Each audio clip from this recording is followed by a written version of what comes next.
Good evening, hello and welcome. You're watching Plain Speak with me, Anusha Soni. Today on day 17 of the mammoth operation in Uttarkashi, rescue teams are only a few meters away from the 41 labourers who are trapped inside the Silkyara tunnel. The great Himalayan rescue that has made international headlines and will in the next few hours from now see rescue teams pull out the trapped workers out of the tunnel with Chief Minister Dhami, who has stated that work on laying the pipes to rescue the 41 workers is complete. My colleagues reporting from the ground, this has been our top focus here on CNN News 18. A major breakthrough was achieved this afternoon at around 1:10 p.m. as the laying of pipes through the rubble at the Silkyara tunnel was completed after huge efforts ongoing for the last 17 days.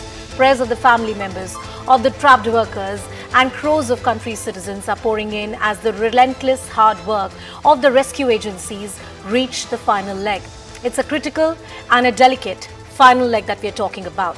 At least 12 rat hole mining experts were tasked with horizontal drilling through the final 10 to 12 meter stretch of the debris in the collapsed section of the under construction tunnel on the Char Dham route in Uttarakhand. An alternative drilling approach was adopted after large auger machine became stuck on Friday. In a media briefing just a short while ago, National Disaster Management Authority member Lieutenant General Syed Atta Hasnain said that rescue workers were near a breakthrough and it will take almost 4 to 5 hours for the trapped workers to be pulled out.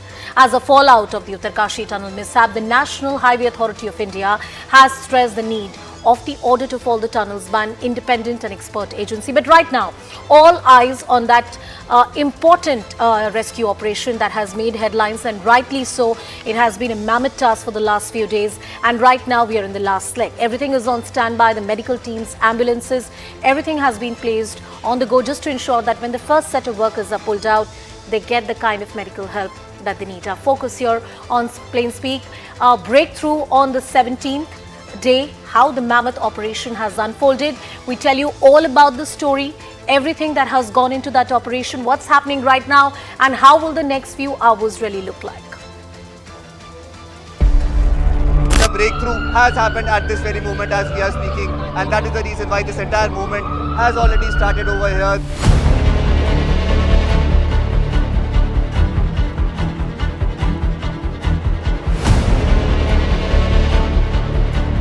अभी हम 58 metre पे हैं. Pipe पीछे से push होता गया है with the help of the auger machine, the pressure of the auger machine, and we are hoping another 2 metre तकरीबन लगेगा और अंदर पुश जब होगा तब we could say that आर पार हो गए हैं. तो खुशी है, तो निकालने के बाद तो फिर और खुशी होगा. कभी उम्मीद आपने हारा था कि नहीं निकल पाएंगे? ये उम्मीद हरदम कायम था कि वो निकलेंगे? हाँ जी. आगे का प्रोसेस देखा जाएगा, पहले निकल जाए, उसके बाद डॉक्टर का जो ट्रीटमेंट है वो होने के बाद ही पता चलेगा ना फिर आगे का क्या प्रोसेस है.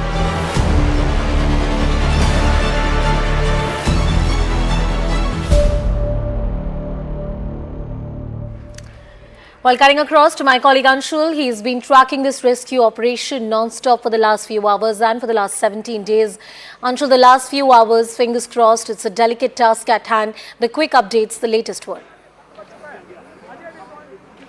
So yes, the latest update is that the final piece of this entire puzzle, that is the last piece of the pipe, has been welded into the pipes, and the pushing operation is underway at this point in time. We are expecting that within an hour's time this operation will come to an end, and post that the team of SDRF and NDRF will go inside at the exact location where these people are stuck, that is 60 meters through that pipe, crawling through that pipe, and post that a ramp will be made. In fact, the ramp has already been made by the NDRF team outside the tunnel is what we are being told at this point in time, and we are just awaiting for that final confirmation to come in from the NHIDCL and their rescue teams that the pipe has reached the other end of the tunnel. Remember, the breakthrough was achieved at the 57 meter mark. Post that, the rescuers wanted that at least 2 to 3 meters of length of the pipe is drilled through towards the other end and opens out towards the other end. That process is happening at this point in time. The auger machine is very slowly pushing that pipe through the debris, because remember, if at all any sort of vibration happens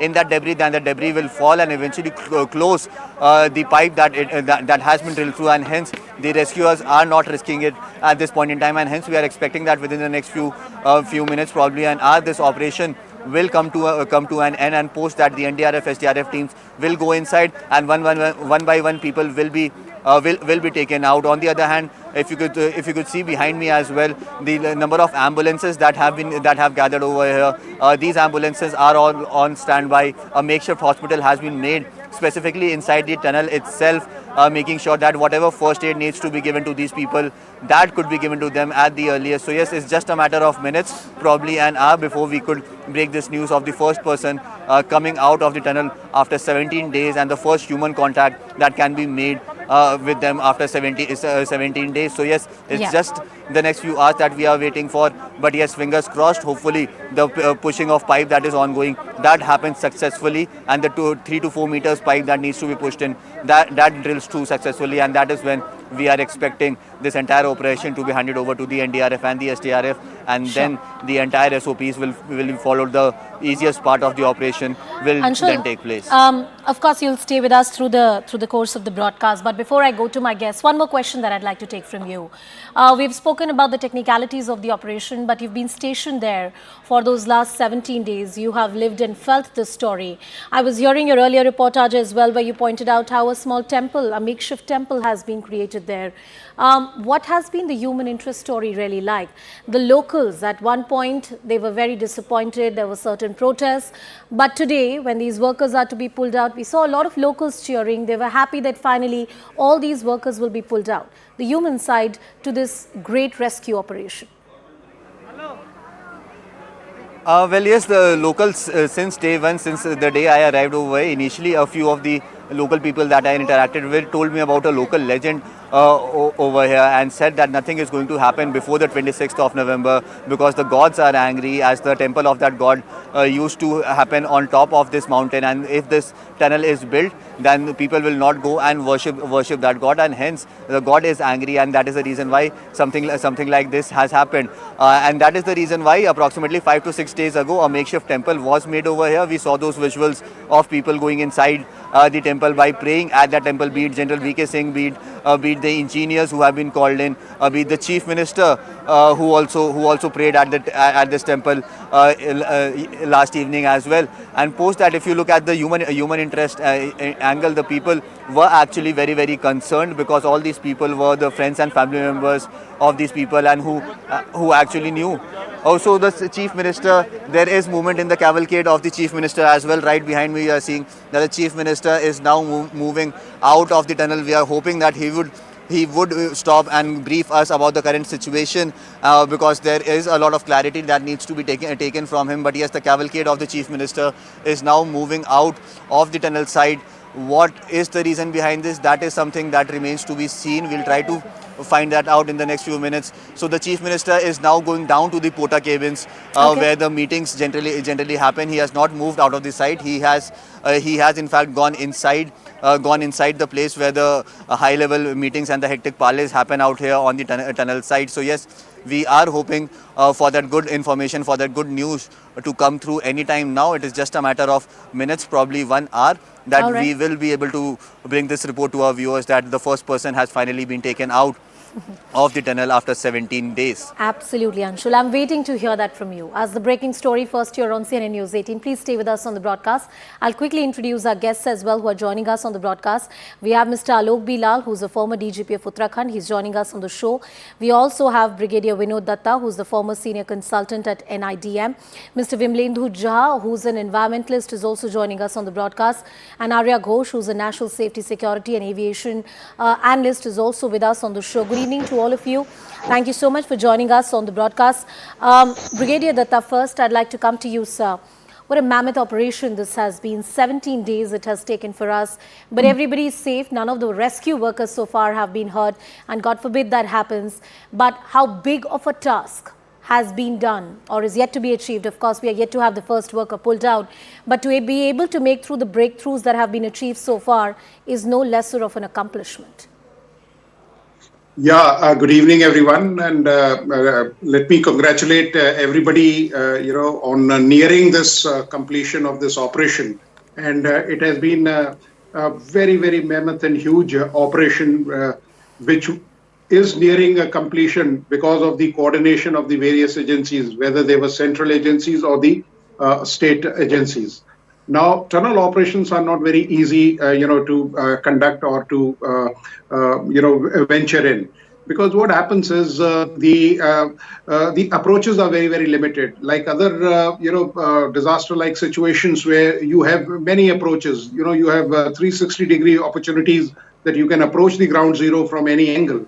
Here, the approaches are limited. The human lives are involved, and you do not know that how the soil is going to behave. And these tunnel operations are quite unpredictable. So it has been a really very, very big operation, and with the perseverance of the administration, the security agencies, and the armed forces, we have been able to achieve great amount of success. And these operations, they are time consuming, and because you cannot go totally gung-ho on any kind of, like, two options were taken, vertical as well as horizontal approach was taken. And since the vertical approach had some challenges, so they switched over to this mine excavators who have been pressed into service. And it is rightly said, एक हिंदी में कहावत है जिसे कहते हैं ना कि जहां काम आवे सुई कहां करे तलवार. So today these mine excavators have really proved that yes, they can make the difference, and they have done it. But Brigadier Datta, I'm also very happy with the fact that the authorities could make that distinction and could exercise that discretion. Most of the experts we have spoken to here on CNN News 18 have pointed out how there was no knee-jerk reaction from the authorities in a very well sustained, planned, strategized manner in which the state and the central government coordinated multiple agencies, about 8 to 9 of them, working in close coordination with each other. Mr. Alok Bilal, coming to you, sir. The state and centre have coordinated very, very closely as far as this particular operation is concerned. No state government would have been able to do this by itself.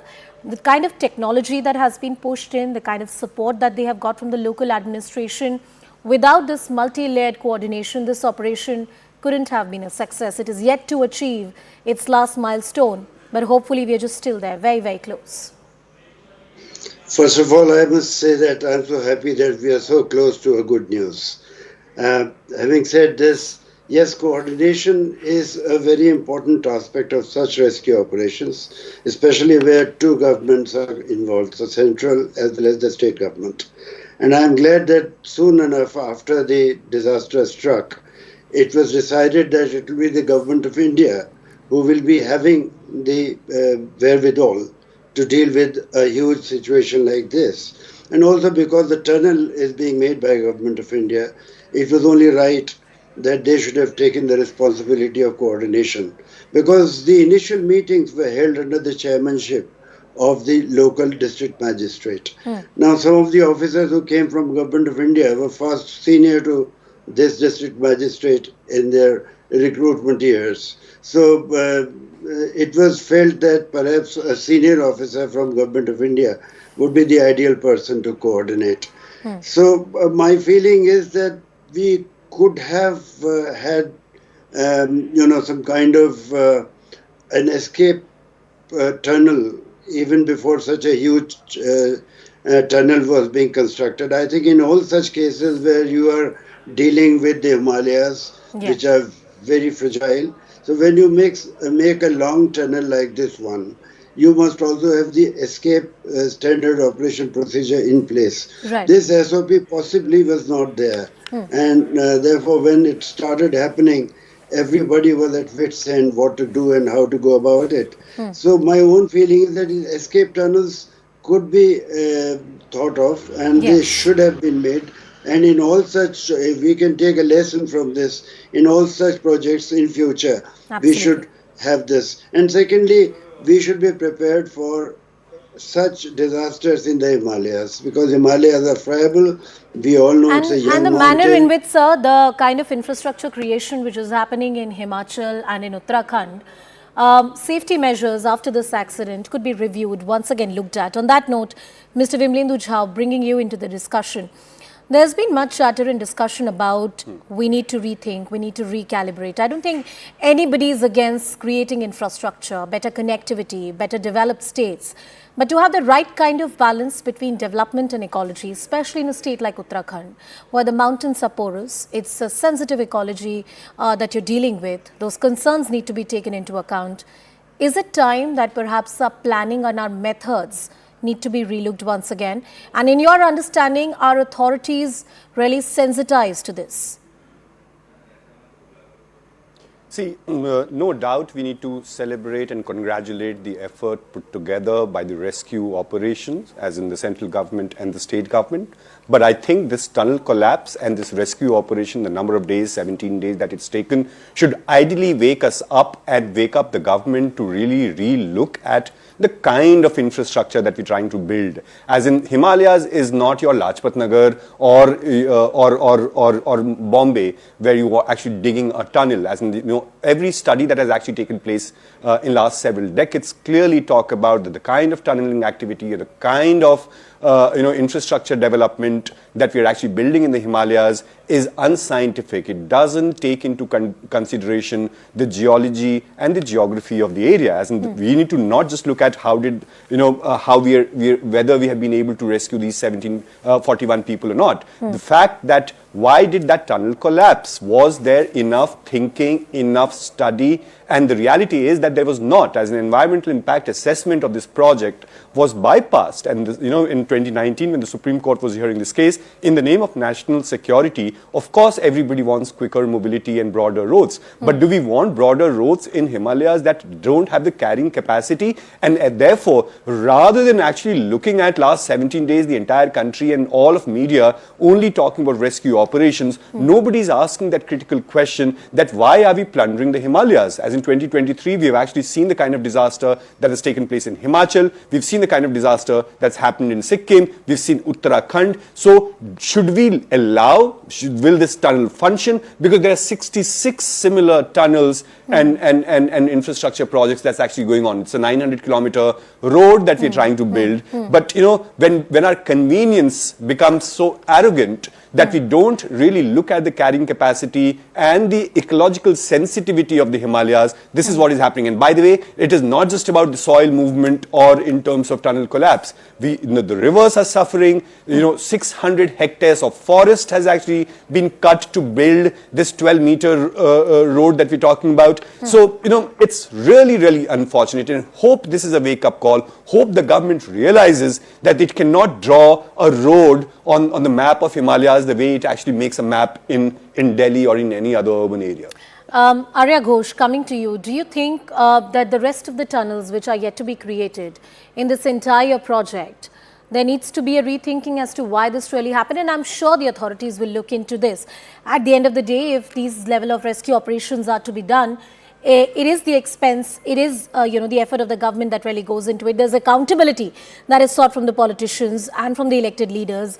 But the other projects which are a part of this mammoth infrastructure project, should they be really looked into? 100% in agreement with you. And as my senior and learned co-panelists have already pointed it out. See, there are 4 types of tunnels that we come across. One is basically which is built in the rocks, and then you have tunnels which you build on soft grounds, and then you have tunnels built underground and underwater. So, keeping in mind the tectonic plate movements in the Himalayan region, we should have made an exception, in my humble appreciation, in this case, as to as we build a head shield in case of building a tunnel on the soft grounds. That kind of reinforcement should have been considered, in my humble opinion, and which I believe was not that. Wasn't present, or the reinforcement at the top of the tunnel was not that strong. And the second thing is we are looking at the 41 lives, irreplaceable lives right now. But also think about, spare a thought about an army convoy which could have passed through that tunnel once completely built, loaded with logistics, and what would have happened if there was a tunnel collapse.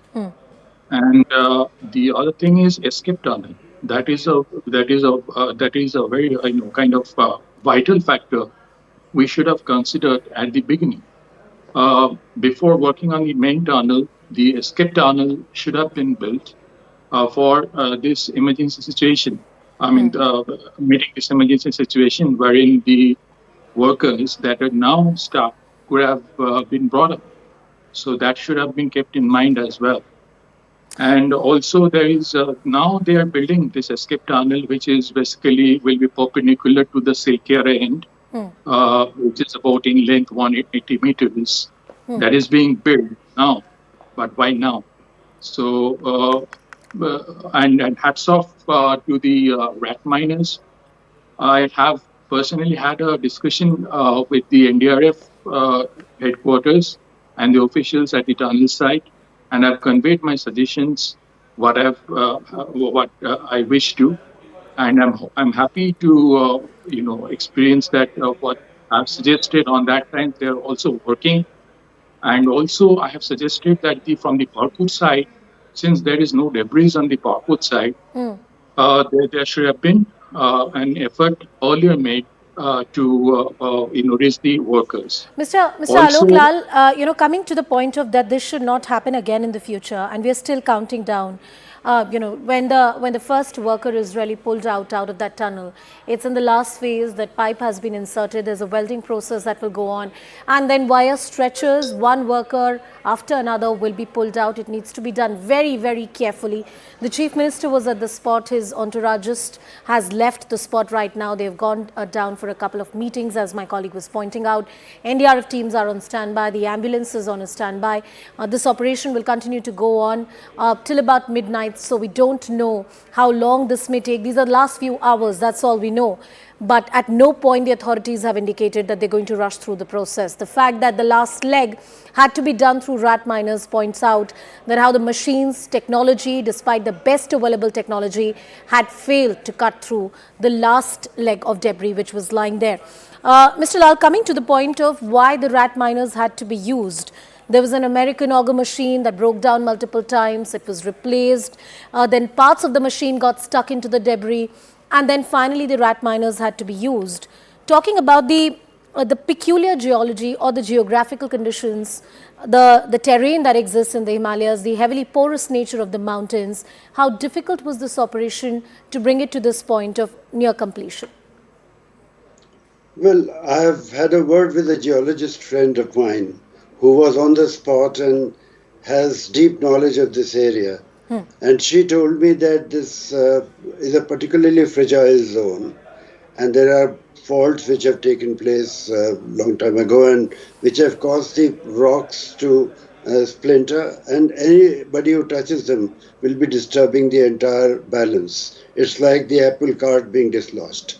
It's like that. So any action that is to be taken is to be very careful.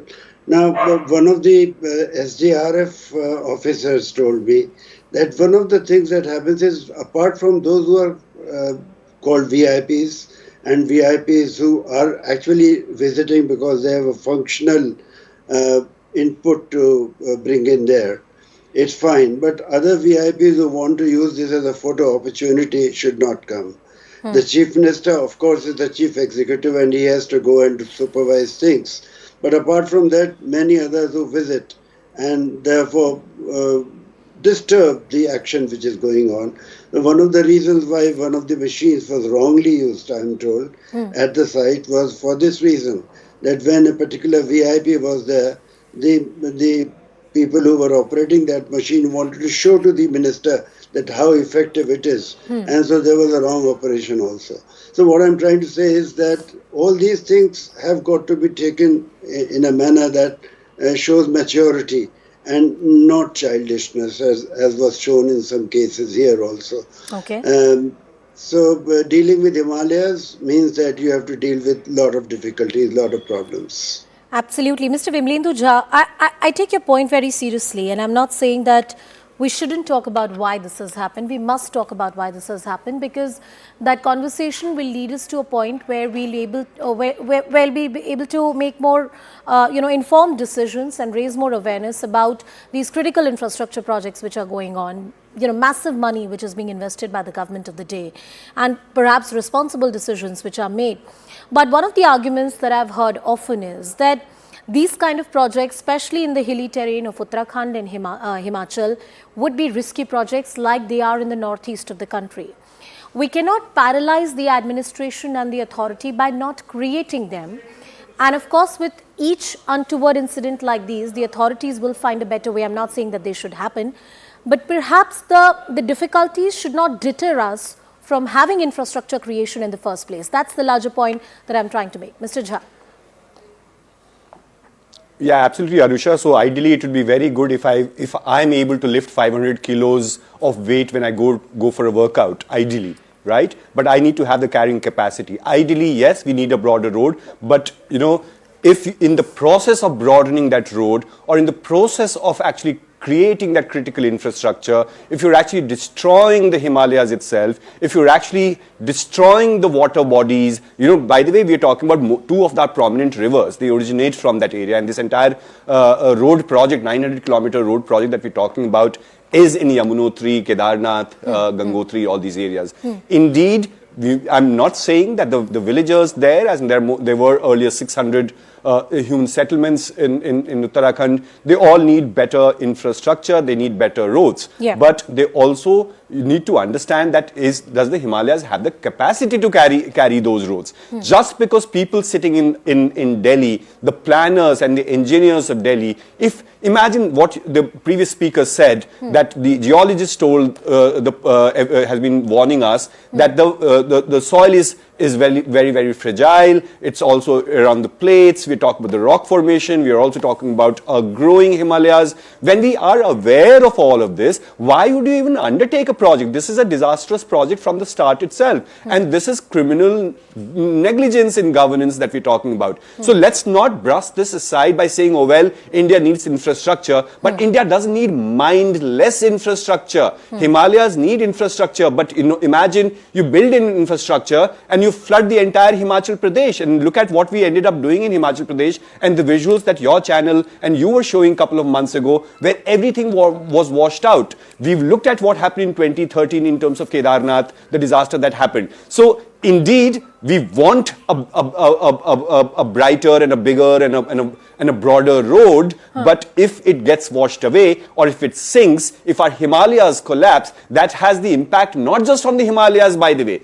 The impact of Himalayan ecology, or the plundering of Himalayan ecology, is going to be on the entire North India, or in the entire country, in terms of air, in terms of water, in terms of every form of our life in that sense. And that's the reason why we actually have government bodies. That's the reason why there's a law called environmental impact assessment. Absolutely. Imagine There's a reason why environmental laws exist in the country. I'm not disputing the need for the environment impact study, which is the law of the land, and you're right, under various provisions of the Indian law, under the Constitution, environment impact assessment study is very, very important.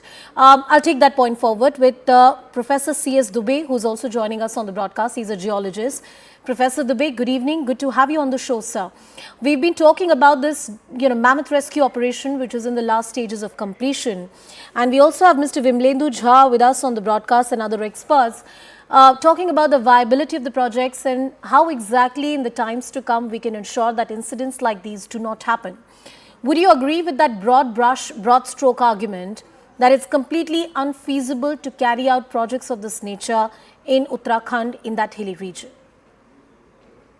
The project started in 2018, as if I could see in the reports, and by 2024, you have to finish it. But the problem is that when you do such kind of projects, you have to see a few things. The most important thing is that it looks like, when I saw it through the Google Maps and through the Google Earth Pro, I could see that it looks like an old landslide area. and you are making a tunnel at the toe of the landslide area where the debris has been accumulated already, besides the fragile rocks, Now, in such cases, generally what they do is they see the top layer of the things, that whether they are, it's not an old landslide, it's not a slipping area. What are the slopes of the area? They all check it.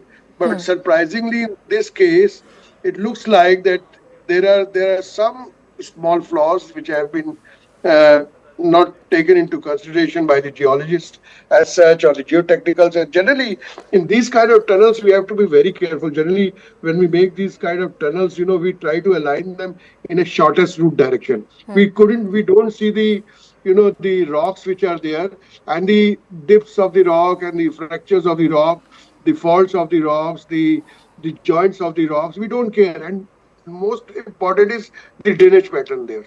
Now, unless we see all these things, it is there. It is bound to be there.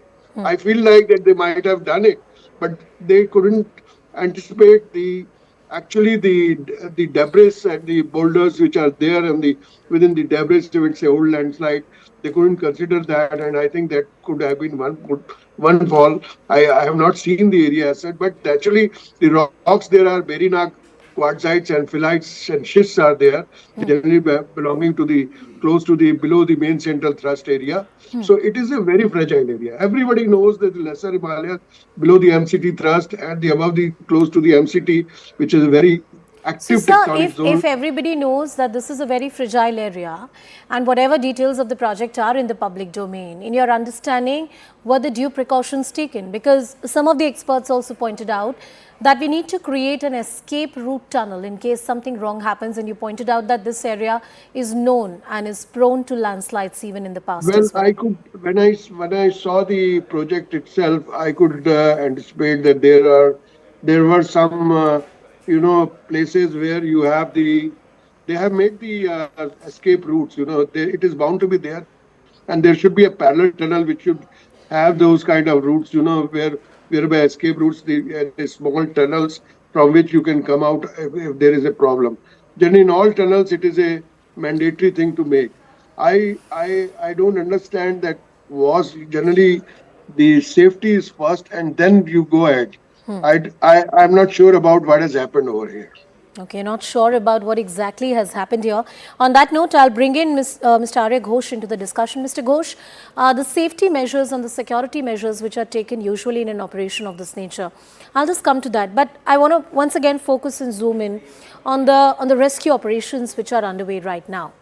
One argument that I've heard from the people who are working on the ground, these are international experts who have been roped in by the government, that it's good that it took this time. The fact that we were able to establish communication, the fact that they could be catered with basic hygiene products, basic food, survival, and then you can slowly and steadily try and reach out to them, is an example how the governments can take a cautious approach. The other side of the argument is that there have been some glitches, some wrong decisions that have been taken, and perhaps that's why it has taken so long. In hindsight, how do you see this rescue operation? Could it have taken shorter, or perhaps the approach that was adopted by the authorities was the right way to go forward? Very good question. It is a very good question indeed, because yes, I think on the similar lines that you need to. We had the option of creating a better kind of rescue mechanism. In the sense, first of all, we need to look at it in this way that we have the DG and DRF there, and with loads of experience, and then we have Mr. Arnold Dix, and who's the president of the International Tunneling Underground Space Association based in Geneva. And then we have a micro-tunneling expert, Mr. Chris Cooper, who's been also brought in. So since there's no dearth in learning more, I would request the concerned authorities, like the government of India, and to the concerned authorities to send us, a dedicated team for further learning, because one Bernina railways in Switzerland could be a example. there are about 67 tunnels, I guess, it passes through, and in adverse situations, during adverse situations, the movement of the the trains, don't stop. So that is an example for them to follow as to how they have built up the tunnels along the Bernina Yes. railway track. Yes. And the other thing is, there should have been a mechanism wherein a wagon-like vehicle should have been placed that could take the load of the debris falling from up, so that and that should move. That should have moved in the along with the workers and in close proximity, so that whenever the workers inside going forward in future, if whenever the workers feel or experience that the debris start falling, then they can get inside that wagon-like vehicle, wherein that should be equipped with enough oxygen and foods and etc. The medical kits, etc. Yeah. And also, you must remember, a very important thing is that human feces is a biohazard. I mean, Yes. urine is not Yes. that kind of a biohazard as human feces is. So, the food that is being supplied to the workers should be specially made, and we should ensure that the place that where the workers are trapped are absolutely hygienic and clean, and also that is something also applies when pulling up the workers, Okay. because it is you have to keep the count the last man, and take him into account, because Absolutely. you don't know, because physically, the dimensions physically would differ, and then you have to make that passage in such a way Yeah. that the healthiest person should be able to come out, as well as the other persons. Absolutely. So Brigadier Datta, I'm coming back to the point of having some kind of backup rescue plan, or taking lessons from what really has happened. In the history of disaster management, different disasters that this country has seen, including battling a pandemic that we efficiently battled in this country with our own set of lessons. In terms of a cave rescue operation or a tunnel rescue operation, I think what has happened in the last 17 days is unprecedented. Also, the kind of infrastructure which is being created in states like Uttarakhand and Himachal Pradesh, and the speed with which projects are being undertaken in the hilly region of the northeast of the country or in Himachal or Uttarakhand, it's unprecedented. In pace with that infrastructure creation, do we have backup plans? Are we ready for instances like these? Because as a country, if you're building infrastructure with that speed and capacity, then you also need to have the rescue and relief operations or an SOP, God forbid, if something of this nature happens. I agree with you, and a very pertinent question has been raised by you. You see, what happens is there's David Harvey's report which says that there is something which is called land potential.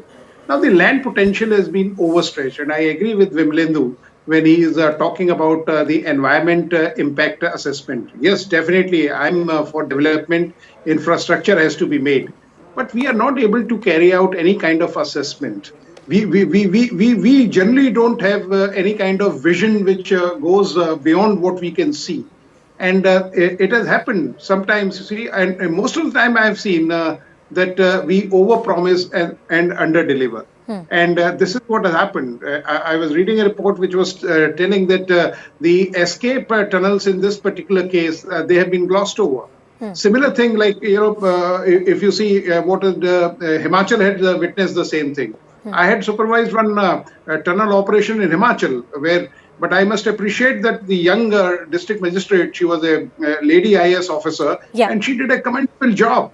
So what I want to tell you is that unless, we have these policies, advisories and all, unless we execute them, unless we hold people accountable for this, and, such incidents will be repeated. So what is the need of is that the analysis, the reports, the experts, generally whatever they are telling, they should be taken seriously. Because, the kind of infrastructure growth which we are seeing, it is like a ginger, kind of growth. वो अदरक की तरह सब जगह हम फैल रहे हैं without realizing that what is the land potential What all can we build? What blastings, that impact will be there. So these kind of, projects, they should be taken seriously. And the subject, the domain expert people should be taken on account. Like, you see, the kind of regulated, the tourist inflow in Uttarakhand and such like That places needs to should be be done. controlled. Yeah, that needs to Yeah, be controlled. I'm all needs for to be that, sir. controlled. I agree with you Yeah. because hills have a limited capacity, and the manner in which the urban crowds go to Uttarakhand, to Himachal Pradesh, the kind of burden it's putting on the hills and at the Himalayas, it's something that the ecology is not able to really take, and the pollution that we're witnessing there of different kinds. Whether environment impact assessment study has become merely a formality across major corporate projects, across major infrastructure projects, or is this statutory requirement really taken seriously in this country? We'll talk about this aspect of this particular debate. Our focus on the last 2 meters which are left, the tunneling, the debris has been clear, the pipe has been inserted, the entire welding operations need to be done. We keep our focus on this big story here on Plain Speak right now, slipping into a very short break. Stay tuned. Hello, Moto.